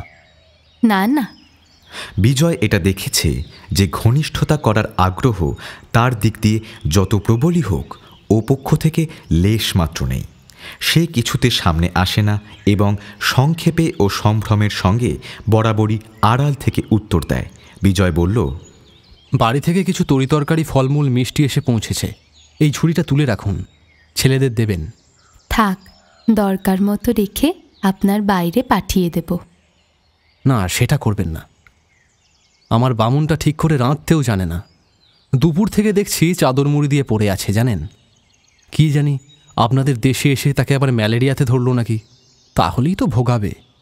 কিন্তু ম্যালেরিয়া তো আমাদের দেশে নেই। আর বামুন না উঠলে এবেলা আপনার রাঁধবে কে? এবেলার কথা ছেড়ে দিন, ভেবে দেখব কাল সকালে। আমার কুকারটা তো সঙ্গে আছেই, শেষ পর্যন্ত চাকরটাকে দিয়ে কাজ চালিয়ে নিতে পারবো। কিন্তু তাতে কষ্ট হবে তো। না না, আমার নিজের অভ্যাস আছে। শুধু কষ্ট হতে পারত ছেলেরার খাবার কষ্ট চোখে দেখলে, কিন্তু সে ভার তো আপনিই নিয়েছেন। তা কি রেঁধেছেন এবেলা? ঝুড়িটা খুলে দেখুন না, যদি কিছু কাজে লাগে। কাজে লাগবে বই কি, কিন্তু এবেলা আমার রান্না নেই। নেই কেন? কুমারের একটু গা গরম হয়েছে, রাঁধলে সে আবার উপদ্রব করবে খাবার জন্য। ও বেলার যা আছে তাতে সন্তোষের চলে যাবে। ওর গা গরম হয়েছে? তা কোথায় আছে সে? আছে, আমার বিছানায় শুয়ে সন্তোষের সঙ্গে গল্প করছে। আজ বলছিল বাইরে যাবে না, আমার কাছেই শোবে। তা সুখ, কিন্তু বেশি আদর পেলে মাসিকে ছেড়ে ও বাড়ি যেতে চাইবে না, তখন ওকে নিয়ে বিভ্রাট বাঁধবে। না, বাঁধবে না। কুমার অবাধ্য ছেলে নয়। কি হলে যে অবাধ্য হয় সে আপনি জানেন, কিন্তু শুনতে পাই আপনার উপর ও কম উৎপাত করে না। অনুরাধা কিছুক্ষণ চুপ করে থেকে বলল, ও উপদ্রব যদি করে তা আমার ওপরেই করে, আর কারোর ওপরে করে না। সে আমি জানি, কিন্তু মাসি না হয় সহ্য করল, কিন্তু জ্যাঠাইমা কেন সহ্য করবে? তার বিমাতা যদি আসেন, তিনি এতটুকু অত্যাচারও বরদাস্ত করবেন না। অভ্যাস বিগড়ে গেলে তো বিপদ ঘটবে। ছেলের বিপদ ঘটবে এমন বিমাতা ঘরে আনবেন কেন? আর নাই বা আনলেন? আনতে হয় না, ছেলের কপাল ভাঙলে বিমাতা এমনিই এসে ঘরে ঢোকেন। তখন বিপদ ঠেকাতে মাসির শরণাপন্ন হতে হয়, অবশ্য তিনি যদি রাজি হন। যার মানেই মাসি তাকে ফেলতে পারে না। যত দুঃখ হোক কষ্ট হোক মানুষ করেই তোলে। কথাটা শুনে রাখলাম। বলে বিজয় চলে যাচ্ছিল। ফিরে এসে বলল, মানে যদি অভিনয় মাফ করেন, একটা কথা জিজ্ঞাসা করি? করুন। কুমারের চিন্তা না হয় পরে করা যাবে, কারণ তার বাপ বেঁচে আছে। তাকে যত পাষণ্ড লোকে ভাবে সে তা নয়, কিন্তু সন্তোষ, তার তো বাপ মা দুই গেছে, নতুন মেশো ত্রিলোচন তাকে ঘরে না ঠাঁই দিলে তখন কি করবেন? ভেবেছেন সে কথা? মাসির ঠাঁই হবে আর বোনপোর হবে না? হওয়াই তো উচিত, কিন্তু যেটুকু তাকে দেখতে পেলাম তাতে বড় একটা ভরসা হয় না। এ কথার জবাব অনুরাধা তৎক্ষণাৎ দিতে পারল না, ভাবতে একটু সময় লাগল। তারপরে শান্ত দৃঢ় কণ্ঠে বলল, তখন গাছতলায় দুজনে স্থান হবে, সে তো আর কেউ বন্ধ করতে পারবে না। মাসির যোগ্য কথা অস্বীকার করি না, কিন্তু সে সম্ভব নয়। তখন আমার কাছে তাকে পাঠিয়ে দেবেন খন। কুমারের বন্ধুও, সে যদি মানুষ হয় সন্তোষ হবে। ভিতর থেকে আর কোনো জবাব আসলো না। বিজয় কিছুক্ষণ অপেক্ষা করে বাইরে চলে গেল। ঘণ্টা 2-3 পরে দ্বারের বাইরে দাঁড়িয়ে সন্তোষ বলল, মাসিমা আপনাকে খেতে ডাকছেন। আমাকে? হ্যাঁ। বলেই সে প্রস্থান করল। অনুরাধার রান্নাঘরে খাবার ঠাঁই করা। বিজয় আসনে বসে বলল, রাত্রিটা অনায়াসেই কেটে যেত, কেন আবার কষ্ট করতে গেলেন? অনুরাধা অনতি দূরে দাঁড়িয়েছিল, চুপ করে রইল। ভোজ্যবস্তুর বাহুল্য নেই, কিন্তু যত্নের পরিচয় প্রত্যেকটি জিনিসে। কি পরিপাটি করেই না খাবারগুলো সাজানো। আহারে বসে বিজয় জিজ্ঞাসা করল, তা কুমার কি খেলো? সাবু খেয়ে সে ঘুমিয়ে পড়েছে। ঝগড়া করেনি আজ? আমার কাছে শোবে বলে সে আজও ভারী শান্ত, মোটে ঝগড়া করেনি। ওকে নিয়ে আপনার ঝঞ্ঝাট বেড়েছে, কিন্তু এতে আমার কোনো দোষ নেই। ও নিজেই কি করে আপনার সংসারের মধ্যে নিঃশব্দে ঢুকে পড়ল, আমি মাঝে মাঝে তাই ভাবি জানেন। আমিও ঠিক তাই ভাবি। মনে হয় ও বাড়ি চলে গেলে আপনার কষ্ট হবে। অনুরাধা চুপ করে রইল, পরে বলল, নিয়ে যাবার আগে কিন্তু আপনাকে একটা কথা দিয়ে যেতে হবে। আপনাকে চোখে চোখে রাখতে হবে, ও যেন কোনো কষ্ট না পায়। কিন্তু আমি থাকি বাইরে, নানা কাজে ব্যস্ত, কথা রাখতে পারবো কিনা ভরসা দিতে পারি না। তাহলে আমার কাছে ওকে দিয়ে যেতে হবে। আপনি ভুলে যাচ্ছেন, সে যে আরও অসম্ভব। এই বলে বিজয় হেসে খাওয়ায় মন দিল। এক সময় বলল, আমার বৌদিদের আসার কথা ছিল, কিন্তু তারা বোধ করি আর এলেন না। কেন? যে খেয়ালে বলেছিলেন সম্ভবত সেটা কেটে গেছে। শহরের লোক পাড়াগাঁয়ে সহজে পা বাড়াতে চান না। এক প্রকার ভালোই হয়েছে জানেন, একা আমি তো আপনার যথেষ্ট অসুবিধা ঘটিয়েছি, তাঁরা এলে সেটা পারত। অনুরাধা এ কথার প্রতিবাদ করে বলল, এ কথা বলা আপনার ভারী অন্যায়। বাড়ি আমার নয়, আপনাদের। তবু আমি সমস্ত জায়গা জুড়ে বসে থাকব আর তারা এলে রাগ করব, এর চেয়ে অন্যায় হতেই পারে না। আমার সম্বন্ধে এমন কথা ভাবা আমার প্রতি সত্যিই আপনার অবিচার। যত দয়া আমাকে করেছেন, আমার দিক থেকে এই কি তার প্রতিদান? এত কথা এমন করে সে কখনো বলেনি। জবাব শুনে বিজয় আশ্চর্য হয়ে গেল। যতটা অশিক্ষিত এই পাড়াগাঁয়ের মেয়েটিকে সে ভেবেছিল তা নয়। একটুখানি স্থির থেকে নিজের অপরাধ স্বীকার করে বলল, মাফ করবেন, সত্যি এ কথা বলা আমার উচিত হয়নি। যাদের সম্বন্ধে এ কথা খাটে আপনি আপনি তাদের চেয়ে অনেক বড়। কিন্তু 2-3 দিন পরেই আমি বাড়ি চলে যাব। এখানে এসে প্রথম থেকে আপনার ওপর নানা দুর্ব্যবহার করেছি, কিন্তু বিশ্বাস করুন সে সবই না জানার জন্য। অথচ দেখুন সংসারে এমনটাই ঘটে, এমনটাই হয়। তবু যাওয়ার আগে আমি আপনার কাছে গভীর লজ্জার সাথে ক্ষমা ভিক্ষা করছি। অনুরাধা মৃদু কণ্ঠে বলল, ক্ষমা আপনি পাবেন না। ক্ষমা পাবো না? কেন? এসে পর্যন্ত যে অত্যাচার করেছেন তার ক্ষমা নেই। এই বলে সে হেসে ফেলল। প্রদীপের স্বল্প আলোতে তার হাসিমুখ বিজয়ের চোখে পড়ল এবং মুহূর্তকালের এক অজানা বিস্ময়ে সমস্ত অন্তরটা দুলে উঠে আবার স্থির হল। ক্ষণকাল নির্বাক থেকে বলল, সেই ভালো, ক্ষমায় কাজ নেই। অপরাধী বলেই যেন চিরকাল মনে পড়ে। উভয়ই নীরব। মিনিট 2-3 ঘরটা সম্পূর্ণ নিস্তব্ধ হয়ে রইল। নিস্তব্ধতা ভঙ্গ করল অনুরাধা। জিজ্ঞাসা করল, আপনি আবার কবে আসবেন? মাঝে মাঝে আসতেই হবে জানি, যদিও আর দেখা হবে না কোনোদিন। ও পক্ষ থেকে কোনো প্রতিবাদ আসলো না। বোঝা গেল এটা সত্যি। খাওয়া শেষ হলে বিজয় বাইরে যাবার সময় অনুরাধা বলল, ঝুড়িটায় অনেক রকম তরকারি আছে, কিন্তু বাইরে আর পাঠালুম না। কাল সকালেও আপনি এখানেই খাবেন। বেশ, তাই হবে। কিন্তু বুঝলেন, এই সাধারণের চেয়ে খিদেটা আমার একটু বেশি। নইলে প্রস্তাব করতাম যে শুধু সকালে নয়, নেমন্তন্নের মেয়াদটা বাড়িয়ে, মানে যে কটা দিন এখানে আছি আপনার হাতে খেয়েই যেন বাড়ি চলে যেতে পারি। সে আমার সৌভাগ্য বই কি। পরদিন প্রভাতেই বহুবিধ আচার্য দ্রব্য অনুরাধার রান্নাঘরের বারান্দায় এসে পৌঁছল। সে আপত্তি করল না, তুলে রাখল। এরপরে 3 দিনের জায়গায় 5 দিন কাটল। কুমার সম্পূর্ণ সুস্থ হয়ে উঠল। এই কয়দিন বিজয় ক্ষোভের সাথে লক্ষ্য করল যে আতিথ্যের ত্রুটি কোনো দিকে নেই, কিন্তু পরিচয়ের দূরত্ব তেমনই অবিচলিত রইল। কোনো ছলেই তিলার্থ সন্নিকটবর্তী হল না।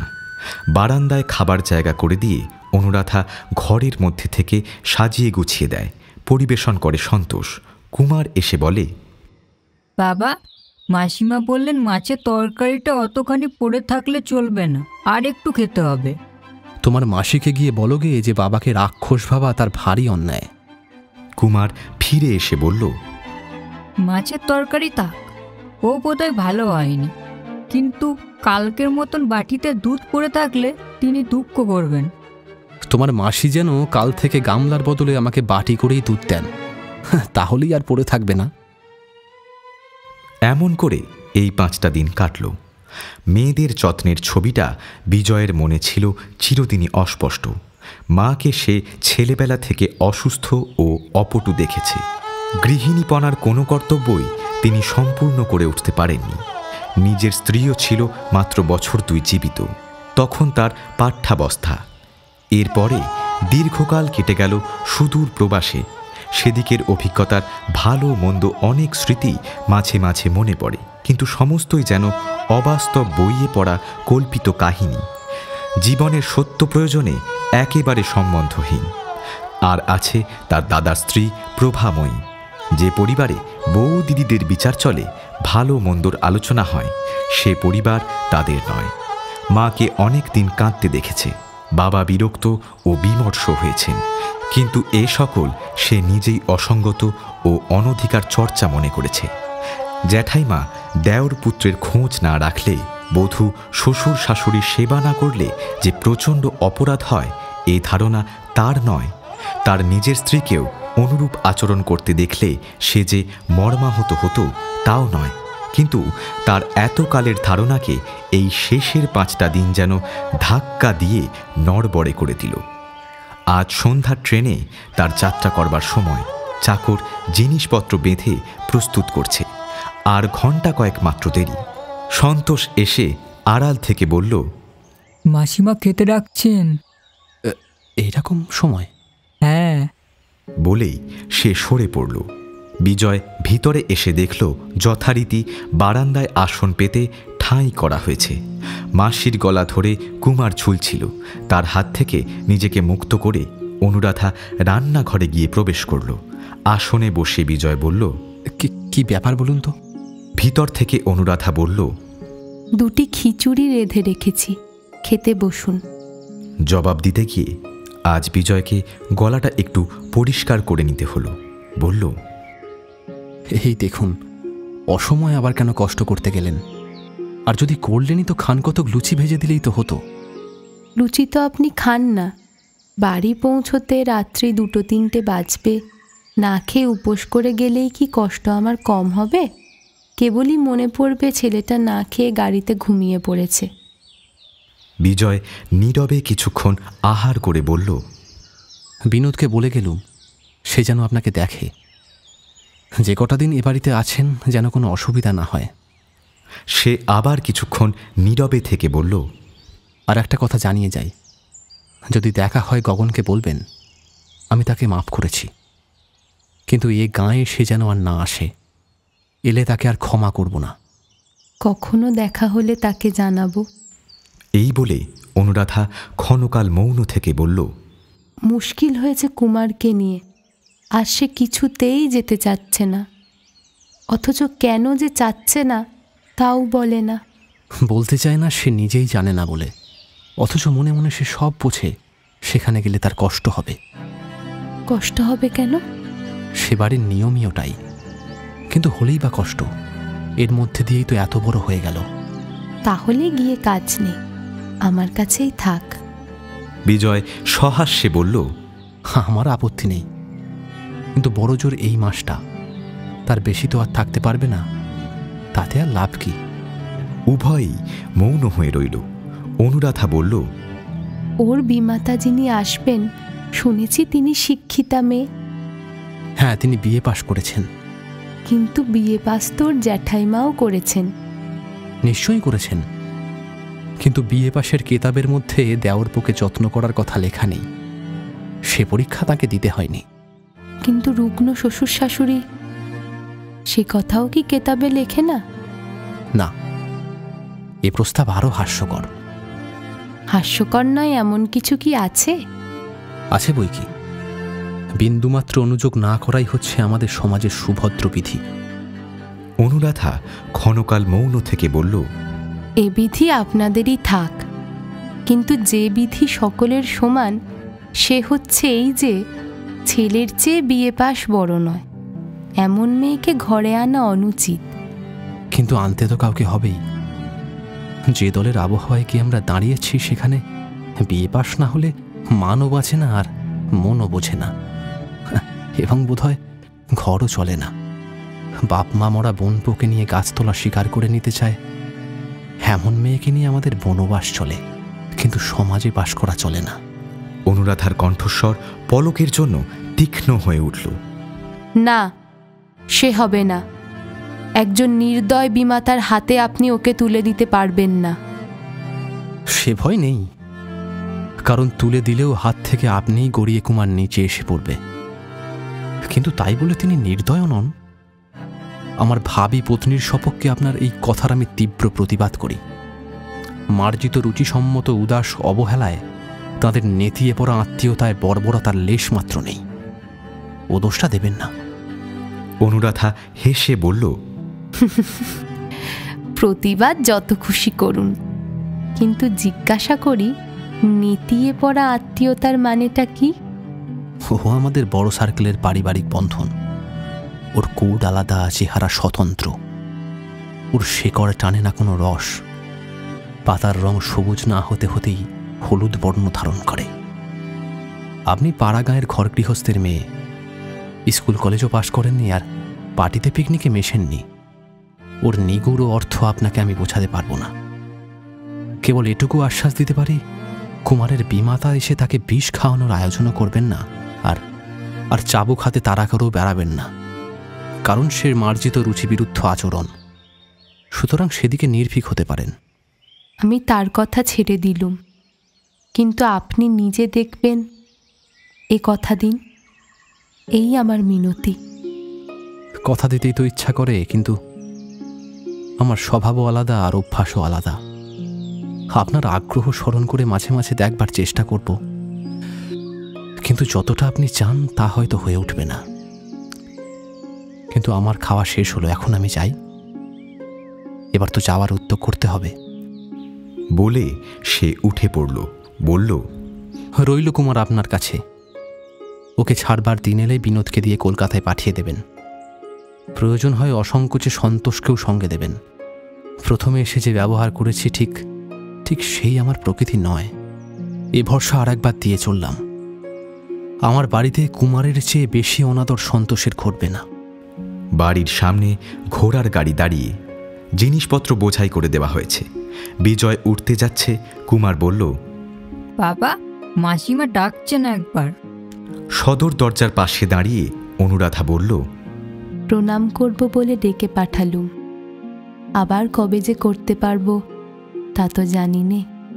এই বলে গলায় আঁচল দিয়ে দূর থেকে প্রণাম করল। উঠে দাঁড়িয়ে কুমারকে কোলের কাছে টেনে নিয়ে বলল, ঠাকুমাকে ভাবতে বারণ করবেন, যে কটা দিন ছেলেটা আমার কাছে রইল অযত্ন হবে না। বিশ্বাস করা কঠিন। কঠিন কার কাছে? আপনার কাছেও নাকি? বলে সেও হাসতে গিয়ে দুজনের চোখাচোখি হলো। বিজয় স্পষ্ট দেখতে পেল তার চোখের পাতা দুটি জলে ভেজা। মুখ নামিয়ে বলল, কুমারকে নিয়ে গিয়ে কিন্তু কষ্ট দেবেন না যেন। আর বলতে পাবো না বলেই বারবার করে বলে রাখছি। আপনাদের বাড়ির কথা মনে হলে ওকে আর পাঠাতে আমার ইচ্ছে হয় না। নাই বা পাঠালেন? প্রত্যুত্তরে সে শুধু একটা নিঃশ্বাস চেপে চুপ করে রইল। বিজয় বলল, যাবার পূর্বে আপনার প্রতিশ্রুতির কথা আর একবার স্মরণ করে দিয়ে যায়। কথা দিয়েছিলেন কখনো কিচ্ছু প্রয়োজন হলে চিঠি লিখে আমাকে জানাবেন। আমার মনে আছে, জানি। গাঙ্গুলি মশাইয়ের কাছে ভিক্ষুকের মতোই আমাকে চাইতে হবে। মনের সমস্ত ধিক্কার বিসর্জন দিয়েই চাইতে হবে। কিন্তু আপনার কাছে তা নয়। যা চাইব স্বচ্ছন্দেই চাইব। মনে থাকে যেন। এই বলে বিজয় যেতে উদ্যত হলে সে বলল, তবে আপনিও একটা প্রতিশ্রুতি দিয়ে যান। বলুন, প্রয়োজন হলে আমাকেও জানাবেন। জানাবার মতো আমার আর কি প্রয়োজন হবে অনুরাধা? তা কি করে জানব? আমার আর কিছু নেই, কিন্তু প্রয়োজন হলে প্রাণ দিয়ে সেবা করতেও তো পারবো। আপনাকে ওরা করতে দেবে কেন? আমাকে কেউ বাধা দিতে পারবে না।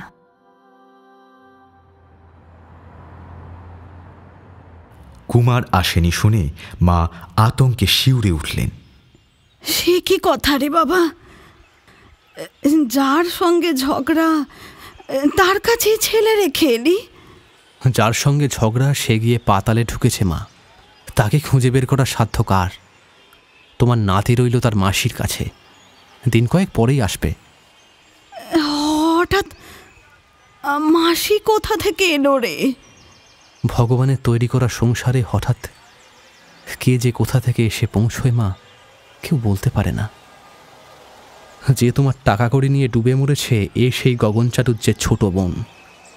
বাড়ি থেকে একেই তাড়াবো বলে পাইক বরকন্দাজ রণসজ্জায় গিয়েছিলুম, কিন্তু তোমার নিজের নাতি গোল বাঁধল। এমনই তার আঁচল চেপে রইল যে দুজনকে একসঙ্গে না তাড়ালে আর তাড়ানো চলে না। মা ব্যাপারটা আন্দাজ করে জিজ্ঞাসা করলেন, কুমার বুঝি তার খুব অনুগত হয়ে পড়েছে? মেয়েটা খুব যত্ন আত্নি করছে বুঝি? বাছা, যত্ন তো কখনো পায় না। এই বলে তিনি নিজের অস্বাস্থ্য স্মরণ করে নিঃশ্বাস ফেললেন। আমি ছিলাম বাইরে, বাড়ির ভেতরে কে কাকে কি যত্ন করেছে চোখে দেখিনি, কিন্তু আসবার সময় কুমার মাসিকে ছেড়ে কিছুতেই আসতে চাইল না জানো। মার তবুও সন্দেহ খুঁজল না, বললেন, ওরা পাড়া গাঁয়ের মেয়ে, কত রকম জানে। সঙ্গে না এনে ভালো করিসনি বাবা। তুমি নিজে পাড়া গাঁয়ের মেয়ে হয়ে পাড়া গাঁয়ের বিরুদ্ধে এই নালিশ করছো? শেষকালে তোমার বিশ্বাস গিয়ে পড়ল বুঝি ওই শহরের মেয়ের ওপর? শহরের মেয়ে, তাদের চরণে কোটি কোটি নমস্কার। এই বলে মা দুই হাত এক করে কপালে ঠেকালেন। বিজয় হেসে ফেলল।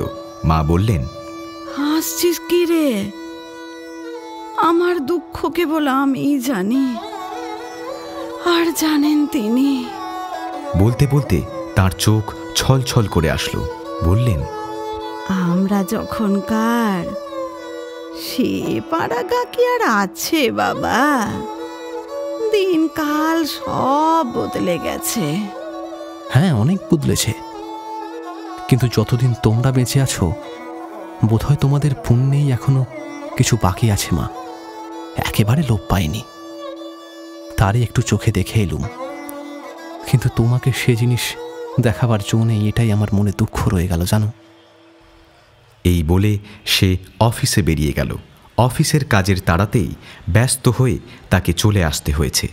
বিকালে অফিস থেকে ফিরে বিজয় ও মহলে বৌদিদির সঙ্গে দেখা করতে গেল। গিয়ে দেখল সেখানে কুরুক্ষেত্র কাণ্ড বেঁধেছে। প্রসাধনের জিনিসপত্র ইতস্তত বিক্ষিপ্ত। দাদা ইজি চেয়ারের হাতলে বসে প্রবল কণ্ঠে বলছেন, কখনো না, যেতে হয় তুমি একলা যাও, এমন কুটুম্বিতেই দাঁড়িয়ে আমি ইত্যাদি।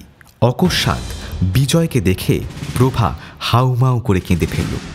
ঠাকুরপো, তারা যদি শীতাংশুর সঙ্গে অনিতার বিয়ে ঠিক করে থাকে, সে কি আমার দোষ বলো? আজ পাকা দেখা, উনি বলছেন যাবেন না, তার মানে আমাকেও যেতে দেবেন না? দাদা গর্জে উঠলেন, তুমি জানতে না বলতে চাও আমাদের সঙ্গে জোচ্চুরি চালাবার এতদিন কি দরকার ছিল শুনি? কথাটা সহসা ধরতে না পেরে বিজয় হতবুদ্ধি হল, কিন্তু বুঝতেও বিলম্ব হলো না। বলল, রোশো রোশো, হয়েছেটা কি সেটা তো আগে বলো। অনিতার সঙ্গে শীতাংশু ঘোষালের সম্বন্ধ পাকা হয়েছে, আজই তার পাকা দেখা? I am thrown completely overboard. দাদা হুঙ্কার দিলেন। আর উনি বলতে চান উনি নাকি কিচ্ছুই জানতেন না। প্রভা কেঁদে ফেলল। আমি কি করতে পারি ঠাকুরপো বলো? দাদা রয়েছেন, মা রয়েছেন, আর মেয়ে নিজে বড় হয়েছে, তারা যদি কথা ভাঙে তাতে আমার দোষ কি? দোষ এটাই যে তারা ধাপ্পাবাজ, ভণ্ড ও মিথ্যেবাদী। একদিকে কথা দিয়ে আর অন্যদিকে টোপ ফেলে বসেছিল। এখন লোক মুখ টিপে হাসবে আমার উপর। আমি পার্টিতে, ক্লাবে লজ্জায় মুখ দেখাতে পারবো না। প্রভা তেমনি কান্নার সুরে বলতে লাগলো, এমন ধারা কি আর হয় না বলো? তাতে তোমার লজ্জা কিসের? আমার লজ্জা সে তোমার বোন বলে, আমার শ্বশুর বাড়ির সবাই চোর বলে, তাতে তোমারও একটা বড় অংশ আছে বলে। দাদার মুখের দিকে তাকিয়ে এবার বিজয় হেসে ফেলল, কিন্তু তৎক্ষণাৎ হেঁট হয়ে প্রভার পায়ের ধুলো মাথায় নিয়ে প্রসন্ন মুখে বলল, বৌদি, দাদা যতই গর্জন করুন, আমি রাগ বা দুঃখ এতে করবই না, বরঞ্চ সত্যি যদি এতে তোমার অংশ থাকে, তোমার কাছে আমি চিরকৃতজ্ঞ থাকব। মুখ ফিরিয়ে বলল, দাদা, রাগ করা তোমার সত্যিই বড় অন্যায়। এ ব্যাপারে কথা দেওয়ার কোনো অর্থই নেই যদি পরিবর্তনের সুযোগ থাকে। বিয়েটা তো আর ছেলে খেলা নয়। শীতাংশু ICS হয়ে ফিরেছে, সে একটা বড় দরের লোক। অনিতাকেও দেখতে ভালো, বিয়ে পাশ করেছে সে। আর আমি এখানেও পাশ করিনি, বিলেতেও 7-8 বছর কাটিয়ে একটা ডিগ্রি জোগাড় করতে পারিনি। সম্প্রতি কাঠের দোকানে কাঠ বিক্রি করে খাই। না আছে পদ গৌরব, না আছে খেতাব। অনিতা কোনো অন্যায় করেনি দাদা। দাদা সরসে বললেন, 100 বার অন্যায় করেছে।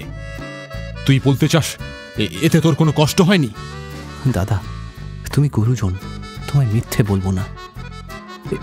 এই তোমার পা ছুঁয়ে বলছি, আমার এতটুকু দুঃখ নেই জানো তো। নিজের পুণ্যে তো নয়, কার পুণ্যে ঘটলো ঠিক জানি নে, কিন্তু মনে হচ্ছে যেন আমি বেঁচে গেলুম জানো। বৌদি, বৌদি তুমি চলো, আমি তোমাকে নিয়ে যাব। দাদার ইচ্ছে হয় রাগ করে ঘরে বসে থাকুন, কিন্তু আমরা চলো, তোমার বোনের পাকা দেখায় গিয়ে পেট পুড়ে খেয়ে আসি গে। প্রভা তার মুখের দিকে তাকিয়ে বলল, তুমি কি আমাকে ঠাট্টা করছো ঠাকুরপো? না বৌদি, ঠাট্টা করিনি, কিন্তু আজ একান্ত মনে তোমার আশীর্বাদ প্রার্থনা করি। তোমার বরে ভাগ্য যেন এবার আমাকে মুখ তুলে চায়। কিন্তু আর দেরি করো না, তুমি কাপড় চোপড় পরে নাও, আমি অফিসের পোশাকটা ছেড়ে আসি। বলে সে দ্রুত চলে যাচ্ছিল। দাদা বললেন, তোর নেমন্তন্ন নেই, তুই সেখানে যাবে কি করে? বিজয় থমকে দাঁড়িয়ে বলল, তা বটে, তারা হয়তো লজ্জাই পাবে, কিন্তু বিনা আহ্বানে কোথাও যেতেই আজকে আমার কোনো সংকোচ নেই জানো। আমার ছুটে গিয়ে বলতে ইচ্ছা হচ্ছে, অনিতা তুমি আমাকে ঠকাওনি, তোমার উপর আমার কোনো রাগ নেই জানো, কোনো জ্বালা নেই। প্রার্থনা করি তুমি সুখী হও। দাদা, আমার মিনতি রাখো, আর রাগ করো না। বৌদিকে নিয়ে যাও, অন্তত আমার হয়ে অনিতাকে আশীর্বাদ করে এসো তোমরা। দাদা ও বৌদি উভয়ই হতবুদ্ধির মতো তার দিকে তাকিয়ে রইল। সহসা উভয়েরই চোখ পড়ল বিজয়ের মুখের উপর। বিদ্রূপের সত্যি কোনো চিহ্ন নেই, ক্রোধের অভিমানের লেশমাত্র ছায়া কণ্ঠস্বরে পড়েনি। সত্যিই যেন কোনো সুনিশ্চিত বিপদের ফাঁস এড়িয়ে মন তার অকৃত্রিম পুলকে ভরে গেছে। বোনের কাছে এই ইঙ্গিত উপভোগ্য নয়। অপমানের ধাক্কায় প্রভার অন্তরটা সহসা ভরে গেল। কি যেন একটা বলতেও চাইল, কিন্তু কণ্ঠ রুদ্ধ হয়ে রইল। বিজয় বলল, বৌদি, আমার সকল কথা বলবার আজও সময় আসেনি। কখনো আসবে কিনা তাও জানি না। যদি আসে কোনো দিন, সেদিন তুমি আমাকে নিজেই বলবে, ঠাকুরপো, তুমি ভাগ্যবান ভাই, তোমাকে আশীর্বাদ করি।